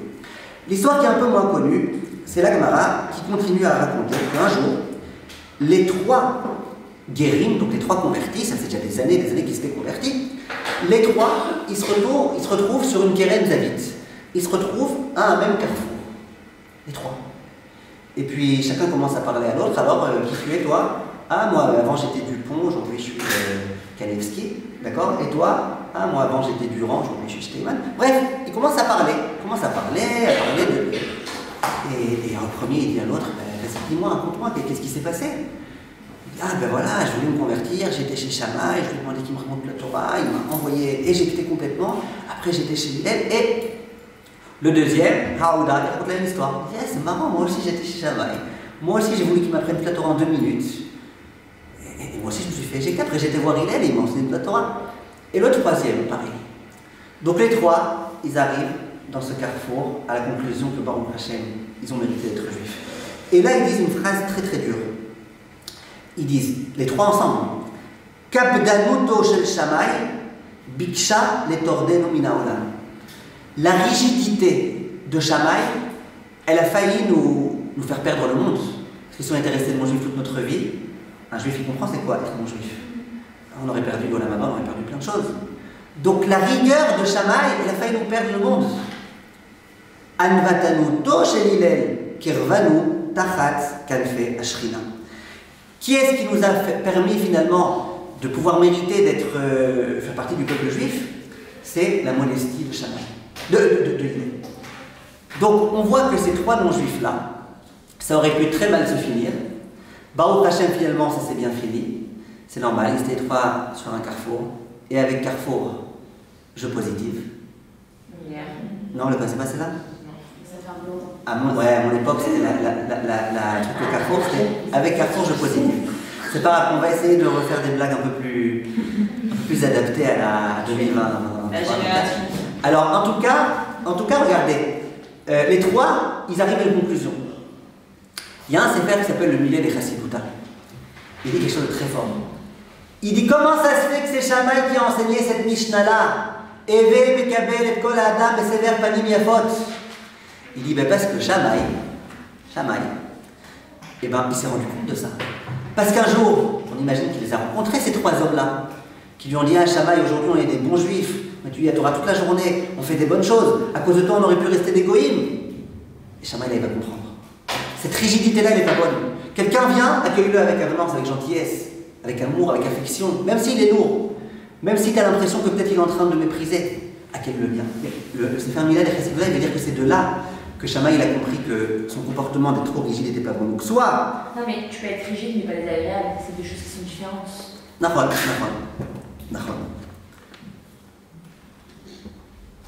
D'accord?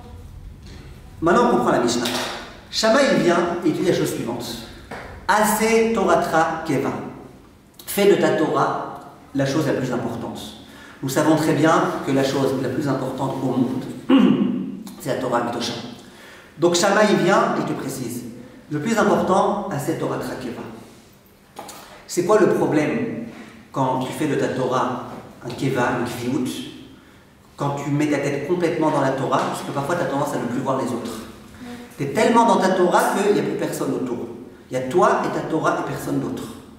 Souvent on remarque quand on va dans une yeshiva, pas tout le temps, mais parfois les élèves les plus assidus, les plus à fond dans leur étude, parfois ils oublient même de dire bonjour aux autres ou de rendre un service à l'autre. Je ne peux pas, je dois étudier. Heureusement qu'ils ne sont pas tous comme ça. Mais le risque de celui qui fait Torah Trakeva, c'est de mépriser l'autre, de ne pas faire attention à l'autre. Alors on te dit, écoute, à cette Torah Trakeva, c'est très très important, mais il y a une condition. Ne néglige pas le Eve Mekabel Koladam et faute. Ne néglige pas le fait d'être gentil à l'égard de l'autre, le fait d'être avenant, le fait de t'occuper de l'autre, le fait de te demander qu'est-ce qu'il a l'autre, pourquoi il fait la tronche, pourquoi il va pas bien, comment je peux t'aider. Ça, c'est aussi quelque chose qui est très très très important. Il y en a qui font la politique de l'autruche.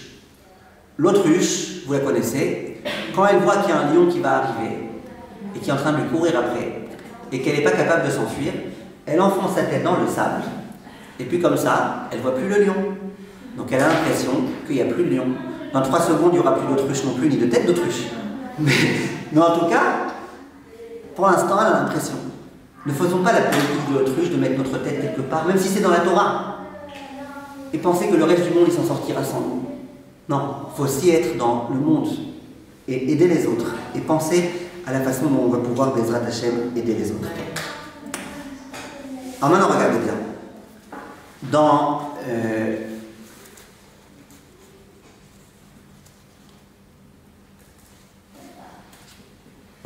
j'ai encore 2 minutes pour vous parler de ça. Dans la Parashat Vayeshev, il y a Yosef qui est en prison. N'est-ce pas? Yosef, il est en prison. Et Yosef, il va rencontrer les 2 maîtres, là, le maître échanson et l'autre. Et le passage qui dit, il va voir qu'ils font la tronche. Pas Pneem Zorafim. Ils font la tête. Yosef, il va venir les voir. Et il va leur dire, mais pourquoi faites-vous la tronche? Vous m'avez l'air bizarre aujourd'hui, qu'est-ce qui vous arrive? Et c'est là qu'ils vont lui répondre que quoi? Qu'ils ont fait un rêve, et qu'ils sont très très préoccupés par ce rêve. Et c'est là que Yosef va leur interpréter leur rêve. Et c'est grâce à ça que plus tard, au moment où Paro va faire un rêve, qui est-ce qui va lui faire savoir qu'il y a quelqu'un en prison qui sait bien interpréter les rêves? Ben, c'est le fameux Sar. Il va dire, oui, il y a un homme en prison. Mais tout ça, ça commence d'où? Un pasouk. Le Rav Baruch Mordechai Ezrahi dit ce passouk qu'on le lit trop vite. On ne se rend pas compte que c'est un passouk important dans la Parashat Vayeshev. Le passouk il dit Yosef s'est levé et il a vu que le Sarafim et Sarah Mashkim, le maître échanson et le maître truc, il faisait la tête et il leur a demandé qu'est-ce qui vous arrive et c'est là qu'ils lui ont répondu. Maintenant Yosef, c'était un pauvre juif, entre guillemets. Retenez qu'on était en Égypte et retenez qu'en Égypte on n'aime pas tellement les juifs, surtout pas un petit gamin de son âge. Retenez aussi que eux, c'était des gens importants. C'était l'ancien maître échanson, l'ancien maître panetier, c'était des gens hyper importants. Alors ils arrivent en prison. Le petit juif, il les voit, pourquoi tu fais la tronche? Il pouvait le tuer, il pouvait l'esquinter. Yosef, il s'intéresse pas à ça. Yosef, il voit quelqu'un qui a un nom juif, qui fait la tronche, et Yosef, il se demande, qu'est-ce qui t'arrive? Comment je peux t'aider? Qu'est-ce qui se passe? Et grâce à ça, et bien finalement, Yosef va devenir le roi d'Égypte, il va sauver l'Égypte de la famine, il va sauver sa famille, et puis toute l'histoire de la Torah va continuer. Donc on voit que quand tu rencontres quelqu'un qui fait la tête, quand tu rencontres quelqu'un qui fait la tronche, et que ce quelqu'un n'est pas ashkénaze, demande-lui qu'est-ce qui se passe, qu'est-ce qui t'arrive. Ah, vous n'avez pas les blagues contre les ashkénazes, c'est pas qu'ils sont nazes, c'est qu'ils sont ashkénazes. Ouais. Tu vois quelqu'un qui fait la tronche, demande-lui. On pose la question, quand tu vois un ashkénaze quand un ashkénaze il se lève et qu'il voit qu'il est de bonne humeur, qu'est-ce qu'il doit faire? Qui retourne dormir, ça va passer. Je crois qu'il y a des ashkénazes ici. Ah ok, bon, vous devez aller pour les ashkénazes. Alors, ça c'est le principe qui est très très très très très important. Il faut savoir que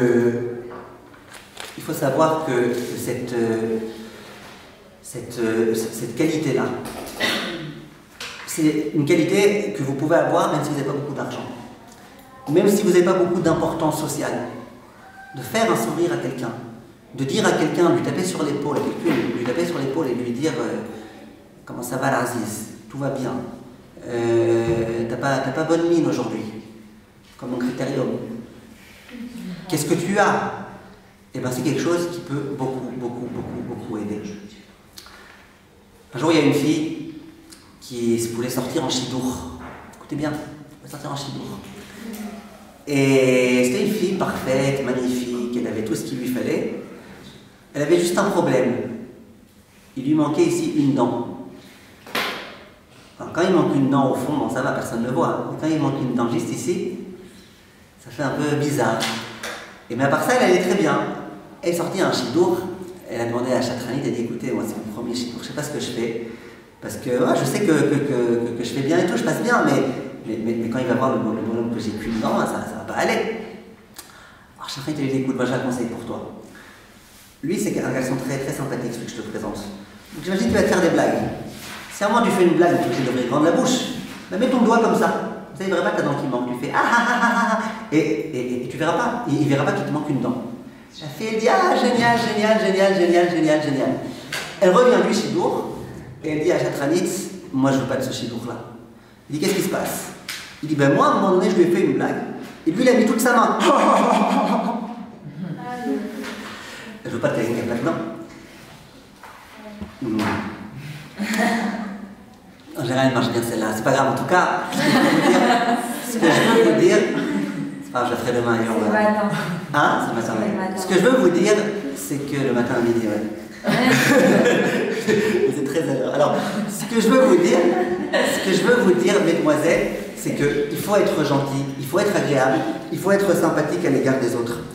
Dans la paracha qu'on a lue cette semaine, vous suivez? Dans la paracha qu'on a lue cette semaine, il était écrit Ulven Shinaim Mechalav. Oui, la blancheur des dents plus que le lait. Quoi c'est cette Gemara? Dans la Masechet Ketubot, elle dit Ketubot Daf Yud Aleph. Vous suivez? Dites ça. La Gemara dans Ketubot, elle dit comme ça Tov Amalbin Shinaim Lachavero Yoter Mimashkeu Chalav. Celui qui fait un sourire aux gens, plus précisément, Amalbin Shinaim Lachavero, celui qui fait des dents blanches à son ami, Malbin, qui fait des dents blanches à son ami, il est mieux que quoi? Que celui qui sert du lait à son ami. Ça veut dire, imaginez que quelqu'un, l'une d'entre vous, elle remarque qu'à la Michlala, souvent le matin il n'y a pas assez de lait, on peut pas prendre son café au lait et tout. Elle dit, moi je vais ouvrir un gmar. Voilà, moi, j'amène du lait, tous les matins je me préoccupe qu'il y ait du lait, c'est moi qui le paye, prenez autant que vous voulez, pas genre vous avez le droit que à 2 cm pour le... Tu veux prendre tes cornflakes avec, prends, tu veux prendre ce que tu veux, tes fous, ce que tu veux. Vous êtes d'accord qu'on va lui dire, ah, t'es gentil, toi t'es sympa. Il écrit, celui qui fait les dents blanches à son ami, c'est-à-dire qui fait un sourire à son ami, il est encore plus grand que celui-là. Ça ne veut pas dire que vous devez tous devenir des dentistes et faire des détartrages. Faire blanc à son ami, ça ne veut pas dire lui rendre les dents blanches. D'accord? Celui qui fait un sourire à son ami, qui montre des dents blanches à son ami, eh ben, il est mieux que celui qui donne du lait à l'autre. Ça montre combien ce point-là est important. Viennent Chachamim et ils disent, on a posé la question, Moïse Rabbeinu, comment il a fait pour devenir Moïse Rabbeinu?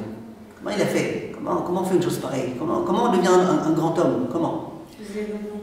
Eh bien, l'une des choses, très très bien, l'une des choses qu'il faut, c'est essayer de comprendre l'autre. Essayer de mettre pas que ses yeux pour voir des situations, mais tout de suite faire passer le message des yeux au cœur. Essayer de se servir de nos sentiments. Si Hachem nous a donné des sentiments, c'est pas pour rien. On vit dans une génération dans laquelle les gens ils essayent de se déconnecter de leurs sentiments. On vit dans une génération dans laquelle on a l'impression que les sentiments c'est pour les femmes. Les sentiments c'est quelque chose de très très important. Quand tu vois quelqu'un qui est dans la galère, eh ben essaye de comprendre qu'il est dans la galère, essaye de te mettre à sa place et essaye de l'aider. Et ça, Moshe Rabbeinu, il a été très fort dans ça. Depuis qu'il était bébé, il pleurait comme un jeune homme parce qu'il comprenait la souffrance de l'ensemble du clan d'Israël. Plus tard, il va grandir. Première chose qu'il va faire, mes frères, comment ils vont? Quand tu sens que l'autre c'est ton frère, tu te préoccupes de lui. Quand tu penses que l'autre c'est bon, un juif comme un autre, eh ben tu ne te préoccupes pas de lui. Et s'il n'est pas juif, si tu comprends que tout être humain, il mérite un certain honneur, juif ou pas juif, mais juif en particulier, parce que juif c'est ton frère, donc là, tu te mets à sa place, tu te préoccupes de l'autre. Quand on se met à la place de l'autre, ça devient beaucoup plus automatique d'aider l'autre. que quand juste, bon, il y a une mitzvah, il faut donner, allez, il y en a marre, combien on va me demander de donner? Non, donne parce que tu ressens la souffrance de l'autre. Et pour terminer, d'où Moshe Rabbeinu, il a compris qu'il devait donner tellement d'importance à ce point-là. D'où il le savait. D'où Moshe Rabbeinu, il savait que voilà, que toute sa vie, il est censé se consacrer à l'autre. D'où il le savait. Anaël, d'où il le savait. De sa sœur. Sa sœur qui quoi? Elle a passé des heures à rester devant le Nil pour regarder juste Il a si elle fait. était De sa sœur Myriam. Il a fait. Myriam non plus, elle n'est pas là aujourd'hui, elle va bien? Et son père Et de elle sa famille. Ah, et Aura, elle va bien? Tov. D'où elle savait de comment elle s'appelle? De Myriam. Il a fait. D'où elle savait d'autres? Sa mère. l'autre. Sa mère, elle l'a caché. Elle s'est occupée de lui pendant Très bien. un moment caché. Très bien. Mais à part ça, pourquoi il s'appelait Moshe? Ah, David. Il avait plein de noms, hein, Moshe. Plein de noms. Pourquoi il s'appelait Moshe? Qui est sorti de l'eau. Voilà. Au moment où Bithia l'a sorti de l'eau, elle a dit Minamai Meshitu. Lui, on l'a sorti de l'eau. Voilà pourquoi on va l'appeler Moshe. Chachamim, ils disent dans le Midrash que Moshe Rabbeinu, il avait 10 prénoms. Moshe, c'était l'un d'entre eux. Il avait aussi le prénom d'Avigdor, il avait aussi une multitude de prénoms. Il avait même un 11e prénom, c'était Moïse. Mais bon, ça c'est pour les traducteurs. Moshe, il avait 10 noms. Pourquoi le nom qu'on mentionne à chaque fois, c'est Moshe Rabbeinu, Moshe Rabbeinu. Si je vous dis Avigdor, vous allez me dire c'est qui? Je vous dis Moshe, vous comprenez. Pourquoi on l'appelait Moshe? Bien Chachamim, mais ils disent, et là l'idée est importante. Ah, parce qu'il sort dans l'acte, justement. Très bien. Actrice. Très bien. Moshe Rabbeinu, il comprend qu'à qui il doit sa vie? Entre autres, à Bithia. Bicha, c'est Qui Bithia va le sortir de l'eau. Oui, mais si Myriam, elle avait pas mis dans le Nil, il aurait rien. Si Myriam n'avait pas été là, et si le bon Dieu n'avait pas été là, et si la pesanteur là n'avait pas fait sa loi de laisser flotter, vous avez raison. Mais entre autres, c'est quoi Meshitiou? Il a été sauvé de l'eau. Moshe Rabbeinu, toute sa vie, s'est rappelé d'une chose. Que s'il a été sauvé, entre autres, c'était grâce à qui? À Bithia. Ne pensez pas que pour Bithia c'était simple. Ou Bithia, comme vous l'appelez, comme vous. C'était la fille de Pharaon. Pareil, c'est que Dieu dit. C'était la fille de Pharaon. Pharaon, c'était un homme criminel. Elle, c'était la fille de Pharaon. Vous imaginez bien que c'était pas facile pour elle de sauver un bébé juif. Elle sait que son père, il a tout fait, y compris jeter les bébés au Nil, parce qu'il savait qu'un jour, il y aurait un garçon qui proviendrait du Shevet Lévi qui allait sauver le peuple juif. Elle vient, la fille de Pharaon, et elle désobéit à son père. C'était impensable, inconcevable. Mais Bithia, elle a dit, moi je ne fais pas de calcul. Il y a un bébé qui est en train de souffrir, qui est en train de pleurer, moi je me préoccupe de lui. Pourquoi il s'est appelé Moshe? Parce qu'à mon avis, Moshe, il a voulu qu'à chaque fois qu'on lui dise « Hé Moshe, il a voulu se rappeler que moi je suis pas, j'aurais dû mourir moi.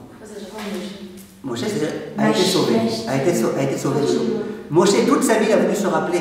Moi, si je suis là, c'est grâce à quelqu'un qui a mis sa vie en danger pour me sauver. Parce que sinon, je n'aurais pas été là. Il comprend que son existence, il la doit à quelqu'un qui n'a pas pensé qu'à lui-même, mais qui a pensé aussi aux autres. Et c'est la raison pour laquelle Moshe Rabbeinu, peut-être, le nom préféré, c'était Moshe. Et c'est pour ça que toute sa vie va aussi penser aux autres. Il se dit, si elle a pensé à moi, et grâce à elle, j'ai eu ma vie sauvée, moi aussi, je dois m'occuper des autres. Et de tout un chacun.